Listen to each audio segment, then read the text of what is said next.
Okay, everyone, we're going to be looking at Midterm Break. I think it's one of the more problematic poems in our collection. It doesn't obviously lend itself to the idea of place or landscape, etc. So I'll end by thinking about how we can do that, okay? I'll start with the title. It's a kind of cruel irony. The term midterm break generates kind of expectations to a schoolboy, in particular, boarding school boy like Heaney, of joy and escape from the routines of school. In this case, of course, it has a far darker narrative that we find out about. It's also a very cruel title because it's a compound word. If we look at the hyphen, the midterm break almost seems to echo impact, doesn't it, of this car. Now that might sound a little bit tenuous, but I think we'll see with the plosive word break as well, that's picked up later. So in a sense, even in the title, this awful kind of collision that kills his young brother. It's like a lot of Heaney's work, it's autobiographical. It's clearly written many years later, and it's using the philosophy that most of you who've come across Romanticism will know of emotion recollected in tranquility, which is Wordsworth's description of how poetry should be written. Emotion recollected in tranquility. So we have the self, in terms of form, we have two selves here. We have the self, the contemporaneous self who's a young boy. We have that consciousness. And then we have the much later consciousness, don't we, of the adult narrator looking back at himself. This is without doubt a kind of rites of passage poem. It's about moving into adulthood or into manhood. I think we could also write about masculinity, don't you? About this quiet, restrained grief that is demanded of men, and the fact that the young narrator begins to feel what it is to be a man and how to keep composure when it is so difficult to do so. I think it's a beautiful poem. I think it is a stunning portrayal of extreme grief. I think it is a masterful example of showing and not telling. And I think it is also a very powerful look at a almost British sense of emotional restraint, a kind of quiet grief and a desperate attempt to keep composure, which we could perhaps relate to the idea of numbness and the incomprehension when you first take a tragic loss like this. It comes from The Death of the Naturalist collection.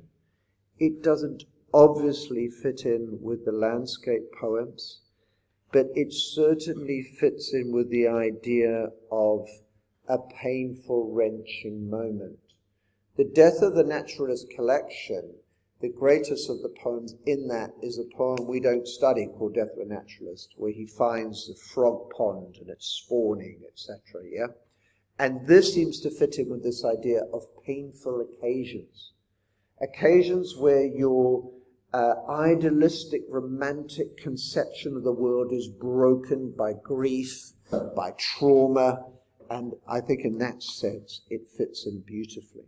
The poem is written in these lovely little tight tercets, which I think really mirrors the process of trying to stay composed, trying to remain disciplined with the potential of an outpouring of grief. And again, I want to come back to this idea of masculinity, of an embryonic young man here, wanting to stay composed and to behave in an appropriate manner in a world with which he's not particularly familiar. It begins in media res. I sat all morning in the college sick bay, counting bells, knelling classes to a close. It's a brilliant opening. Immediately we have the familiar idea of a kind of college sick bay. But we are going to see that there's an image collection here of sickness and disease, which kind of acts as foreshadowing of what is going to come. And then we have this horrific sense of time.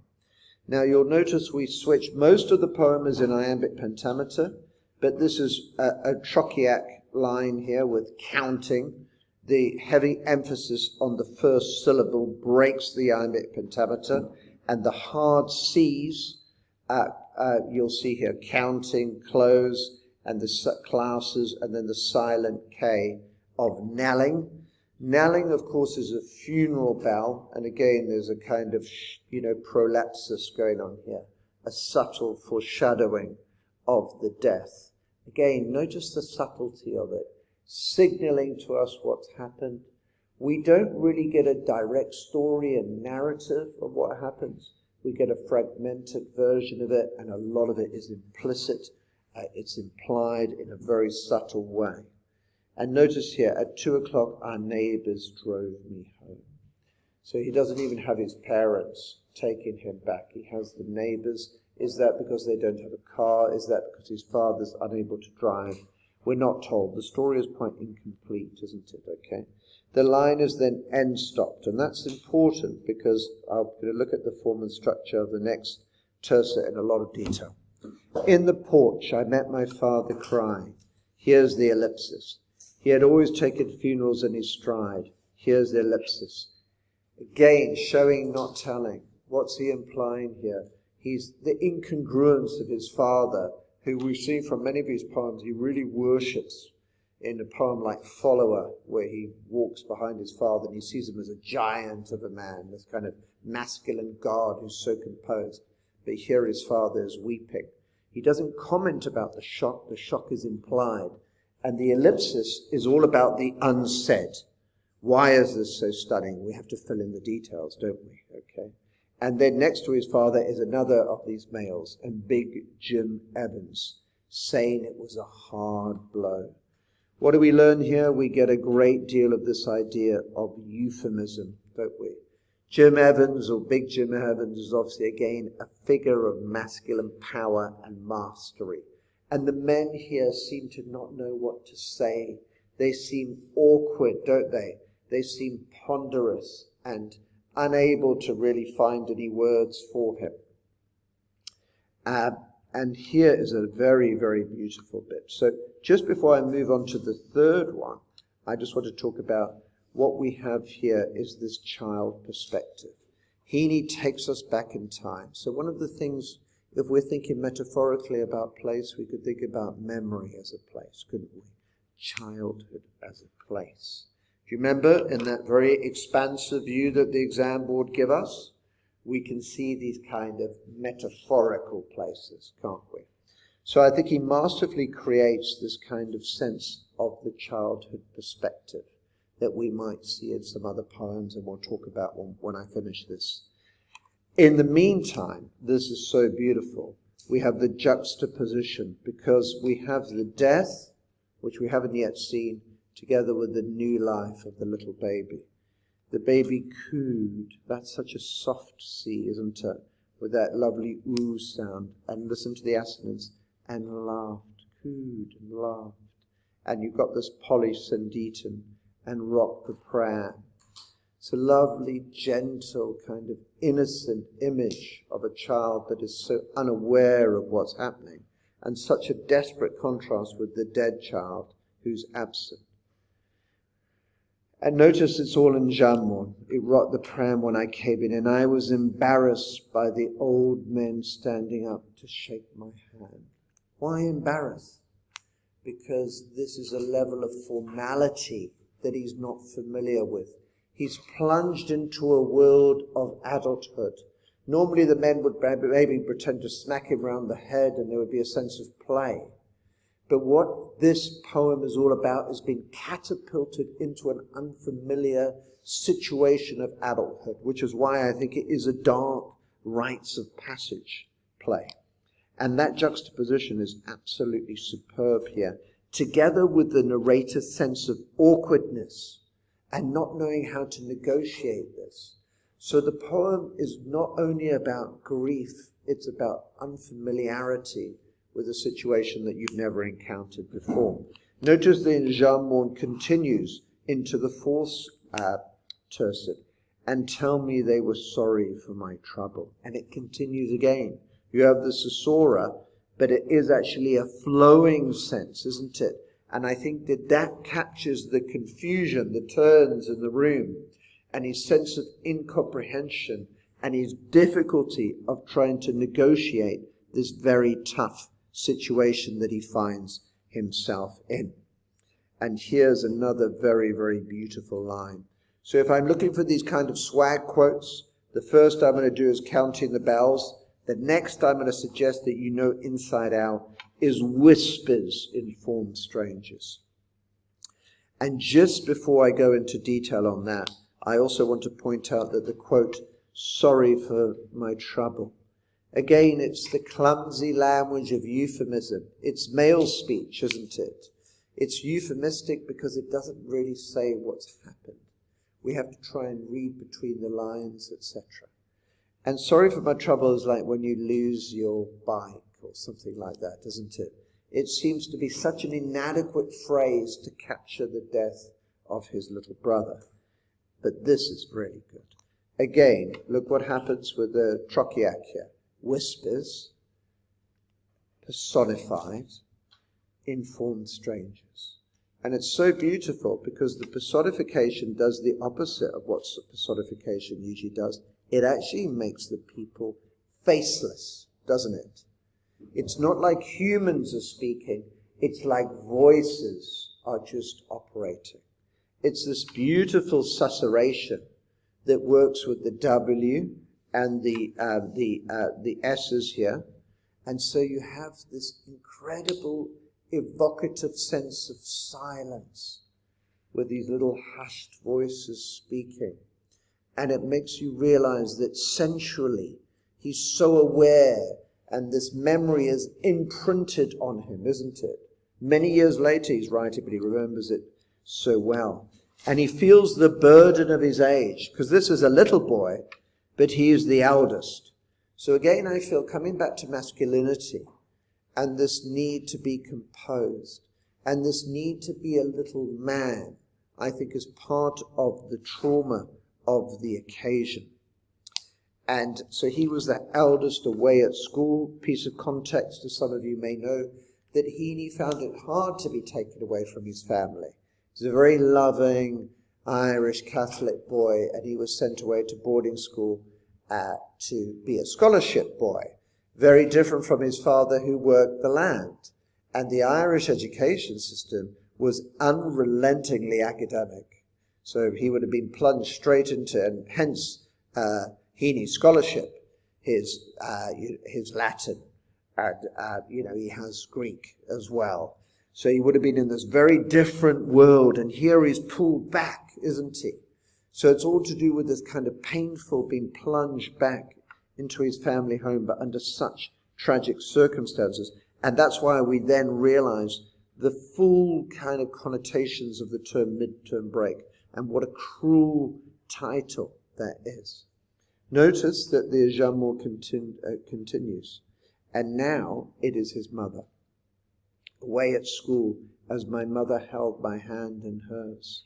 So it's a soft and gentle image, but it's also, again, I would argue, an image of pressure, because his mother is relying on him for strength, isn't she? She's holding his hand. And I think the implication there is that he's ill-equipped to provide that for her. And again, this is one of those beautiful phrases that you must learn by heart, in hers, and coughed out angry, tearless sighs. Now it's beautiful. Coughed is an incredibly violent verb. It's part of this harsh C consonance that we see, and the cough itself is onomatopoeic. Why is it so effective? Well, it works by conflict, doesn't it? Because we have the cough, and then we have a sigh. And the two seem to conflict, don't they? How can you cough a sigh? And when metaphorical language is very powerful, is when it makes your mind kind of do a little bit of a circle like that. Because you begin to think, what was that sound? And it sounds like an impossible sound, doesn't it? A sound of absolute grief, doesn't it? Again, I come back to the masterfulness of the showing and not telling of his mother's grief here. It is beyond tears, beyond crying, isn't it? It is part of the imagery of sickness that we see with the sick bay, the gnarling bowels, and there's a collection, an image cluster of disease and sickness, okay? At 10 o'clock, and then, of course, you get your end stop there, don't you, okay?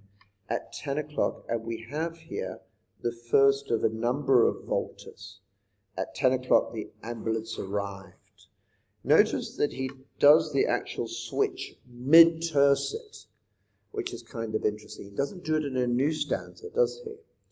At 10 o'clock, the ambulance arrived. It's very matter-of-fact now, the language, isn't it? He remembers that it was 10 o'clock. You know, he remembers those prosaic details, don't they? With the corpse. It's not his brother, it's the corpse, like an anonymous lump of flesh. And here he's not holding back. He's talking about the kind of lifelessness of it, etc. You might argue almost a cruel way of referring to his deceased brother. And another beautiful word. Look at this comma here, the caesura here, and then the stanched. Now, stanched is an old English word. It means to stop the flow of blood, to stop a wound. So it's like his brother has been tightly wrapped up to stop him from bleeding. I would argue Christ-like, Jesus-like. You know, this idea of the stigmata and the constant bleeding that people have. Together with the harsh sounds, the past participle, you've got the horrible sibilants here, you've got the ed past participle here, you've got the plosive bandaged, and there's a number of the plosives there. It feels like a nasty, harsh kind of image. This is almost like a mummy-like, indefinable thing. It's not a brother, is it? Bandaged by the nurses. And here, I think, is the strongest volta. We have the time frame. So we have this kind of gap. We fade to the next morning, don't we? Next morning, I went to the room. Again, prosaic, matter of fact, end stopped. But that allows us to switch now. And this is a very masterful switch, because the gentleness and the skill of the use of the volta here is absolutely incredible. Snowdrops, which are the flowers of resurrection, the first flowers of winter, they come out of the snow. So they're there, you know, there'll be connections to Christianity, to Jesus, to our resurrection, to the white, which is the color, of course, of death, and candles. So these are Catholic symbols of resurrection and the belief in resurrection, the belief that life is eternal. They're there to comfort, aren't they? And they soothe the bedside. That's beautiful synesthesia, isn't it? Where you describe one sense as another. Almost like the candles are personified, that they're talking to you, that it's like some kind of lullaby that soothes the bedside. And then there's this beautiful caesura there. He doesn't finish the sentence. He puts a semicolon in so that the idea semi-continues. I saw him, and it's the first time he acknowledges. He doesn't name him. We have to work out from the poem and from his biography that he's talking about his 4-year-old brother. And the tone now is gentle. It's no longer an anonymous piece of flesh, something on a butcher's table. It is something entirely different. For the first time in 6 weeks. And then there's this lovely phrase, paler now. And that P there isn't so much a plosive, it's too soft to be a plosive, isn't it? Again, we have this extraordinary euphemism which is often used in First World War poetry. The idea that you find your dead comrade, but he seems to be sleeping, gentle. And where it becomes so painful here is he doesn't seem to be bearing the marks of the injury and the trauma of the impact and the broken bones and the damaged brain because it hits him in the head. He just seems to be gently sleeping, doesn't he? Just moving on to the final part of the poem then. And again, another phrase that I would really suggest you learn. Wearing a poppy bruise on his left temple. Almost like he's put a little hat on or something like that. Again, the skillful use of the synesthesia, because obviously the poppy bruise is imprinted on his head, but here it becomes an item of clothing that you could take off and detach. And again, I think it is an image of sleep. Poppy bruise is beautiful, I think, again, because we have a sense then subtly of the impact and of the wound that killed him. But we also have the connotations of poppy, which is an opiate, the idea of pain relief, of eternal sleep, of kind of sedation. And the tone is gentle. And we have the owls, we have the W's, these liquid sounds that calm us, don't they? He lay in the 4-foot box. Again, we have a little bit of a switch, because in that middle line in the tercet, what happens is we start to get the fricative sounds. So we start to lose the gentleness and switch into a little bit of the anger. What is it that angers him? It is the length of the coffin. And again, rather than have a euphemism, something subtle, we have something harsh. It's a box, like something that you would put an item into, a grocery item. The 4-foot strong fricative sound is also brilliant in terms of capturing the idea of a truncated life. I think I've told some of you before that my nephew died when he was 2 years old, and I held his coffin myself. And that sense of the weightlessness of the coffin becomes a kind of symbol for an early death, a premature death.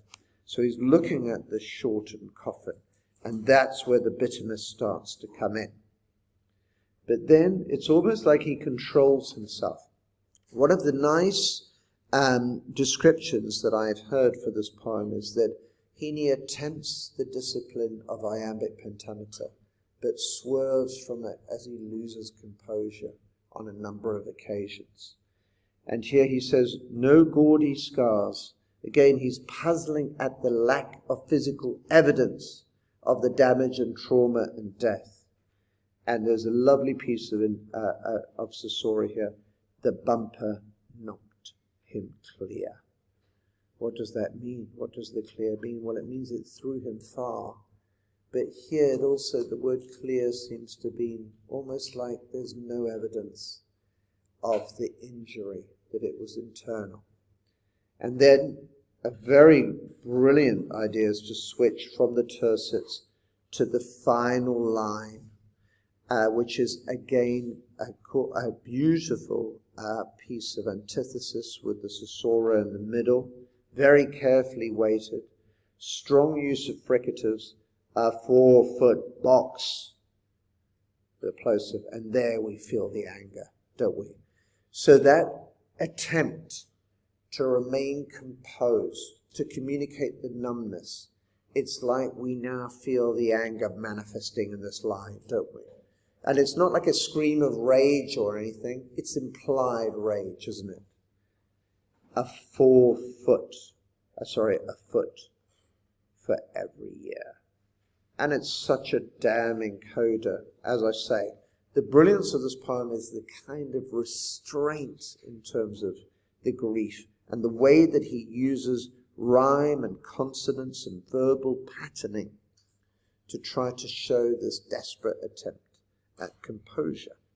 Now, in terms of ideas of place, we can go both literal and metaphorical. If we go literal, we go to the idea of the family home, to the domestic interior, which I don't believe we have really in any other poem, do we?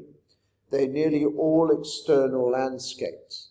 So in terms of our links, which can be those of similarity, but also we mustn't forget those that could be contrastive, it might be the case that a midterm break can give you a sense of the interior, of claustrophobia that you have, and how that would contrast with something like Westering, where you have space, intellectual, creative, and physical.